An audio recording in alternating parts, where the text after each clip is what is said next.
అందరికీ నమస్కారం. నేను శిరీష. ప్రస్తుతం మనతో పాటు ఉన్నారు శ్రీ విద్యా ఉపాసకులు శ్రీమతి గీతా కుమార్ గారు. అమ్మతో మాట్లాడతాం. నమస్కారం అమ్మ. శ్రీ గురుభ్యో నమః. శ్రీమాత్రే నమః. నమస్తే అమ్మా. అమ్మ, విశేషంగా చాలా మంది శివాలయానికి వెళ్తూ ఉంటారు. చాలా మందికి కొన్ని డౌట్స్ ఉంటాయి.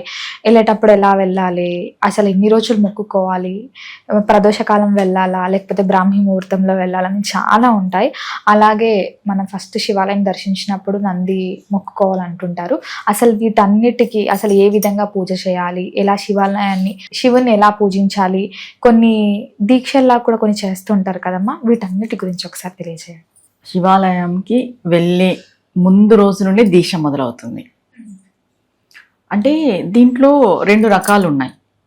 దీక్షగా చేసేవాళ్ళు ఉంటారు, 40 days అని మండలకాలం దీక్ష. లేదు, కొంతమంది సోమవారాలు చేసేవాళ్ళు ఉంటారు. ఇక్కడ ఏమైపోతుంది అంటే, మీరు సోమవారాలు చేస్తారా, కంటిన్యూగా 40 days చేస్తారా అనేది ఇక్కడ ఇంపార్టెంట్. దీక్ష మండలకాల దీక్ష వ్యక్తిగతంగా ఉంటుంది. సోమవార దీక్ష చేస్తారా? సోమవార దీక్ష చేసే వాళ్ళకి సోమవారం మాత్రమే బ్రహ్మచర్యం అనేది ఉంటుంది ఖచ్చితంగా. ఈ మండలకాల దీక్ష చేసే వాళ్ళు ఖచ్చితంగా మండలకాల దీక్ష బ్రహ్మచర్యం పాటించాలి. మధుపానం, మాంసాహారం ఇవేవి ఉండకూడదు. మాంసాహారం తినకూడదు, ఇంకా మద్యం సేవించడం ఇవన్నీ ఏది ఉండకూడదు. బ్రహ్మచర్యం పాటించాలి. ఇంకా ఏకభుక్తం చేస్తే మంచిది. అది వాళ్ళ ఆరోగ్యరీత్యా చేసుకోవాలి. ఇది ఎప్పుడు మొదలు పెట్టాలి అనే విషయానికి వస్తే, కొంతమంది చాతుర్మాస దీక్షలో మొదలు పెడతారు. 4 నెలలు చాతుర్మాస దీక్ష మనకు జరుగుతుంది, ఆషాఢం నుండి కార్తీకం వరకు. దాంట్లో మొదలు పెడతారు. కొంతమంది కార్తీకం ఇంకా రేపు మొదలవుతుంది అన్నంగా అట్లా మొదలు పెడతారు. కార్తీకం ఇంకొక 15 రోజులు ముందుగానే మొదలు పెడతారు. అంటే కార్తీకం అయిపోవడానికి 40 రోజులు కరెక్ట్గా వచ్చేలాగా, అలాగే మాఘం అయిపోవడానికి 40 రోజులు కరెక్ట్గా వచ్చేలాగా ఇలా మొదలు పెట్టుకునే వాళ్ళు ఉంటారు. మనం ఏం చేయగలము అనేది ఫస్ట్ మనం డిసైడ్ చేసుకోవాలి. సోమవార దీక్ష చేసేవాళ్ళు ప్రతి వారము లైఫ్ లాంగ్ చేసుకోవచ్చు. ఈ 40 రోజులు దీక్ష చేసేవాళ్ళు ఏ టైం అనేది వాళ్ళు సెలెక్ట్ చేసుకోవాలి. ముందుగా మనం శివాలయంకి వెళ్ళే ముందు రోజు నుండే మనకి దీక్ష స్టార్ట్ అవుతుంది. ముందు రోజు నుండే ఎలా అంటే, ఇప్పుడు సోమవారం చేసే వాళ్ళది మాట్లాడదాము. సోమవారం రేపు నువ్వు దీక్ష మొదలు పెట్టాలి అనుకున్నప్పుడు ఆదివారం నుండే నువ్వు దీక్షలోకి వచ్చేసేయాలి. అంటే ముందు రోజు నేను మాంసాహారం తిని మద్యం సేవించి చేస్తాము అంటే అది కుదరదు. అమ్మాయిలు మాంసాహారం తిని చేస్తామంటే కుదరదు. కంటిన్యూగా బ్రహ్మచర్యము ఉండాలి. ముందు రోజు ఇవన్నిటికీ దూరంగానూ ఉండాలి. ఉదయం అవుతుంది. ఉదయం అయినప్పుడు స్వామికి మనం సంకల్పం చెప్పుకుంటాము, ఎన్ని వారాలు చేస్తాము అని. లేదా స్వామి కుదిరినన్ని వారాలు నేను చేస్తాను, లైఫ్ లాంగ్ చేస్తాను, ఇలా కూడా చెప్పుకోవచ్చు. కొంతమంది లైఫ్ లాంగ్ చేసే వాళ్ళు ఉంటారు, కుదిరిన వారాలు చేస్తారు. అంటే ఊర్లో ఉండే టైం ఉంటుంది, వర్క్స్ ఉంటాయి, దాన్ని బట్టి ఇలా చూసుకొని చేస్తారు. ఇక్కడ ఏమైపోతుంది అంటే, ఉదయాన్నే స్వామికి మనం సంకల్పం చెప్పుకుంటాం. ప్రతి సోమవారము ప్రదోష కాలంలో శివాలయంకి వెళ్ళాలి. సోమవారం చేసేవాళ్ళు, 40 రోజులు దీక్ష చేసేవాళ్ళు ప్రతిరోజు ప్రదోష కాలంలో శివాలయంకి వెళ్ళాలి. సాయంత్రమే ప్రదోష కాలంలోనే శివాలయంకి వెళ్ళాలి. ఇక్కడ ఏమైపోతుందంటే, సోమవారం చేసేవాళ్ళు మౌనవ్రతం పాటించవచ్చు, చాలా మంచిది. ఉపవాస దీక్ష చేయొచ్చు, ఇంకా మంచిది. అది మౌనవ్రతము, ఉపవాస దీక్ష అనేది వాళ్ళ వాతావరణం బట్టి డిసైడ్ చేసుకోవాలి. మౌనవ్రతం కొంతమంది ఉండగలరు, ఉండలేరు, వాళ్ళు బయటకు వెళ్ళే పరిస్థితి ఉంటుంది. ఉపవాసం కొంతమంది ఉండగలరు, ఉండలేరు, అది కూడా వాళ్ళ ఆరోగ్యరీత్యా. ఏది ఏమైనా కానీ బ్రహ్మచర్యం ఖచ్చితంగా ఉండాలి. మాంసాహారం తినకూడదు ఈ 2 రోజులు కూడా. ఇది ఒకటి. ప్రదోష కాలంలో శివాలయంకి వెళ్ళేటప్పుడు ఒక 1/2 hour ముందే మనం ప్రిపేర్ అవ్వాలి. ఎలా? ఫస్ట్ మనం స్నానం చేసుకోవాలి. సాయంత్రం స్నానం చేసుకొని ఇంట్లో దీపారాధన చేసుకొని త్రిపుండ్రాలు అంటాం, అంటే 3 అడ్డబొట్లు పెట్టేసుకొని ఖచ్చితంగా విభూతి ధారణ చేస్తే శివాలయంకి వెళ్ళాలి. ఇది మెయిన్. మేము శివాలయంలోకి వెళ్ళి పెట్టుకుంటామండి ఇలా అంటుంటారు. కాదు, నువ్వు ఇంట్లో బయలుదేరేటప్పుడే నువ్వు శివుడిని చూసేకి వెళ్తున్నావు కాబట్టి, ఆ శివుడి యొక్క అనుగ్రహాన్ని పొందేకి వెళ్తున్నావు కాబట్టి, నువ్వు భక్తిగా, శ్రద్ధగా, ప్రేమగా రెడీ అయి వెళ్ళాలి. ఇంట్లోనే అంత బొట్టు కంపల్సరీ పెట్టుకొని, చెప్పులు వేసుకోకుండా, దూరం అయితే బండ్లో వెళ్తారు, దగ్గర అయితే నడుచుకుంటూ వెళ్తారు, చెప్పులు వేసుకోకూడదు. ఎవరితో మాట్లాడుకోకుండా. అంటే చాలా మంది ఇలా దీక్షలు చేసే వాళ్ళు ఏం చేస్తారంటే, నేను ఇన్ని సోమవారాలు అనుకున్నాను, ఇలా తిరుగుతున్నాను, వస్తాను చెప్తానే ఉంటారు. కనిపించిన వాళ్ళందరికీ చెప్తారు, నేను 40 రోజులు అనుకున్నాను, 40 రోజులు నేను శివాలయం సాయంత్రం పూట పోతాను, నువ్వు కూడా రానాయంట. చెప్పేటోళ్ళు కూడా ఉంటారు సహజంగా. అంటే వాళ్ళు చేసేది కానీ పక్కన వాళ్ళకి చెప్పి వాళ్ళని రమ్మని ఇలా చేయొద్దు. మీరు చేసేది ఎవరికి చెప్పొద్దు, ఎవరైనా అడిగితే తప్ప, అడిగితే చెప్పండి, లేదా అది కూడా అవసరం లేదు, ఏదో స్వామి కోసం వస్తున్న టెంపుల్ అంతే. మనం ఏది చేసేది చెప్పకూడదు ఫస్ట్ అయితే. ఇలా ఎవరితో మాట్లాడుకోకున్నట్టు, ఎవరికి చెప్పుకోకున్నట్టు శివాలయంకి వెళ్ళాలి. వెళ్ళిన తర్వాత శివాలయంకి ప్రదక్షిణ విధానం అందరికీ తెలుసు. ఎందుకంటే ఆనవట్టం దాటకూడదు ప్రదక్షిణ చేసేటప్పుడు. అంటే చుట్టూ తిరగకూడదా? చుట్టూ తిరగకూడదు. అక్కడ చండీశ్వరుడు ఉంటాడు కాబట్టి దాటకూడదు, మానవట్టం దాటకూడదు. Clockwise, anti clockwise ఇలా తిరుగుతారు, అది దాటకూడదు. అది దాటుకోకున్నట్టు ప్రదక్షిణ చేయాలి. శివాలయంలో ప్రదక్షిణ చేసేటప్పుడు మౌనం వహించాలి, శివనామ స్మరణతోనే చేయాలి, శ్రద్ధ భక్తితో చేయాలి.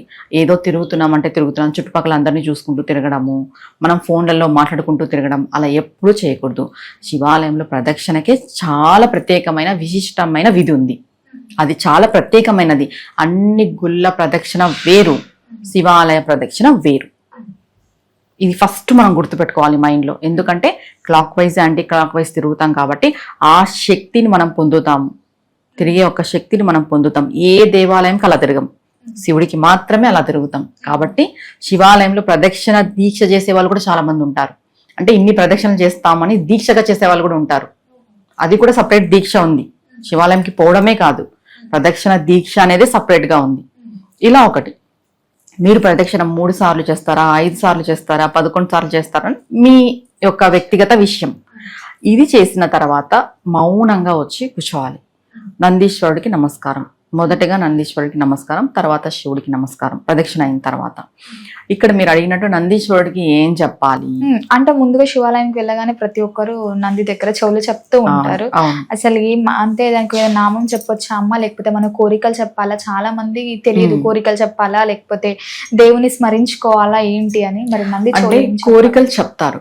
కోరికలు చెప్పే ముందు ఫస్ట్ మనం చెప్పాల్సింది హరహర మహాదేవ శంభో శంకర ముందుగా చెప్పాల్సింది, లేదా నమశివాయ.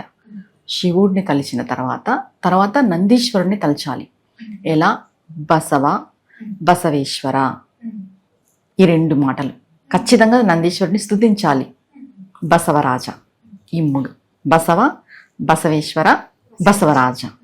దీనికి ముందు హరహర మహాదేవ, నమశివాయ, ఈ 2లో ఏదో ఒకటి 3 సార్లు చెప్పడం. మీరు చెవు దగ్గరికి వెళ్తేనే హరహర మహాదేవ, నమశివాయ, ఈ 2లో ఏదో ఒకటి 3 సార్లు. తర్వాత బసవ, బసవేశ్వర, బసవరాజ, నందీశ్వర, పాహిమాం పాహిమాం. అంటే నేను వచ్చినాను, నేను స్థుతిస్తున్నానని అక్కడ అర్థమైపోతుంది. తర్వాత నీ కోరిక చెప్పుకోవాలి. పోగానే చెవులు పట్టేసుకొని కోరిక చెప్పకూడదు. చెప్పాలంటే ఇప్పటి వరకు తెలియదు అసలు ఇలా చెప్పాలని.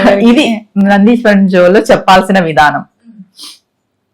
ఇది అయిపోయిన తర్వాత మౌనంగా కూర్చొనేసి అర్చను నువ్వు ఏదో ఒకటి చేయించుకుంటావు, నీ గోత్రనామాలతో అర్చన చేయి. అసలు ఇవేవి చేయకపోయినా పర్వాలేదమ్మా. శివాలయంలో ప్రదక్షిణ, నమస్కారము, నామస్మరణ, వెళ్ళి ప్రదోష కాలంలో కూర్చొని ఎంత టైం వీలైతే అంత టైం నామస్మరణ చేసుకొని ఎవరితో మాట్లాడుకోకున్నట్టు ఇంటికి తిరిగి రావాలి.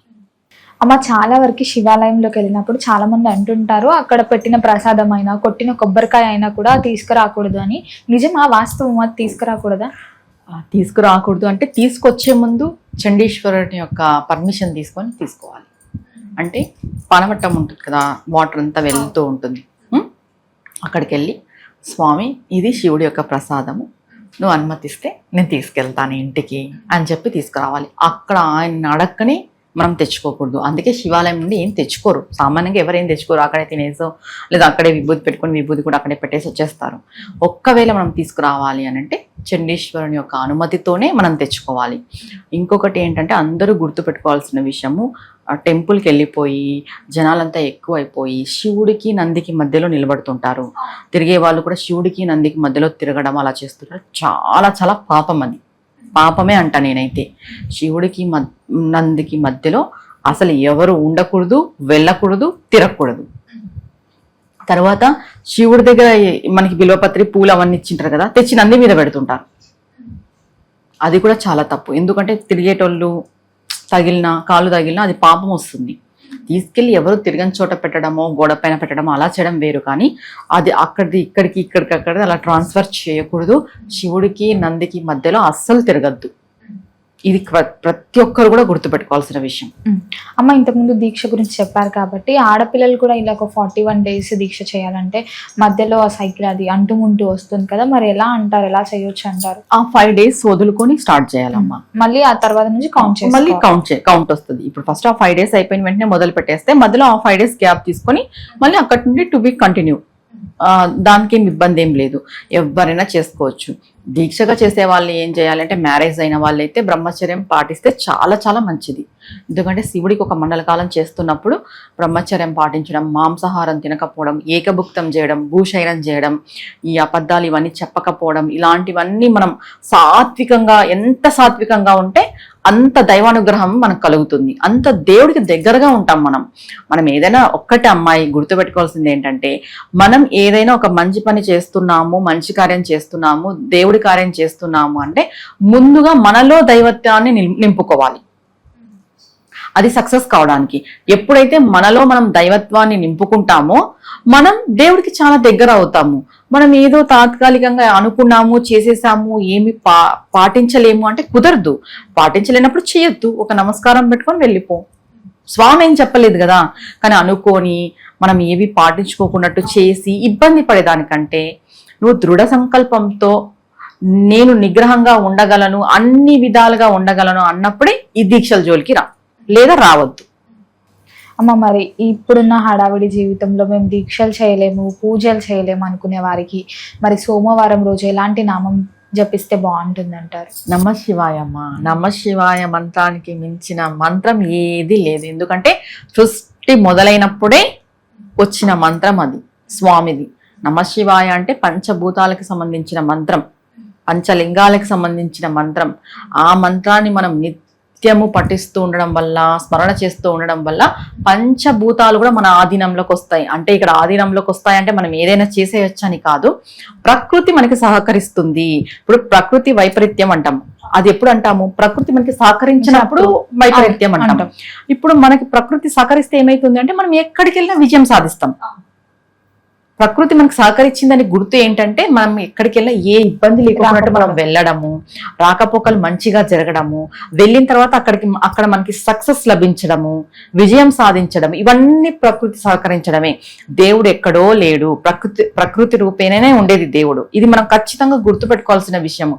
దేవుడు అంటే ఏదో గుళ్ళో దేవాలయాల్లో ఉంటాడు, విగ్రహ రూపంగా ఉంటాడు అని మనం అనుకుంటాం కదా, అది ఎంత వాస్తవమో ఆ దైవశక్తి ప్రకృతి రూపంగా ఉంది అనేది అంతే వాస్తవం. ప్రకృతే దైవం. మనకి భగవంతుడు సహకరిస్తున్నాడు అని అంటే కాలం సహకరిస్తుంది అంటాం. కాలం ఈక్వల్ టు ప్రకృతే. ప్రకృతి సహకరించడమే దేవుడు సహకరించడం.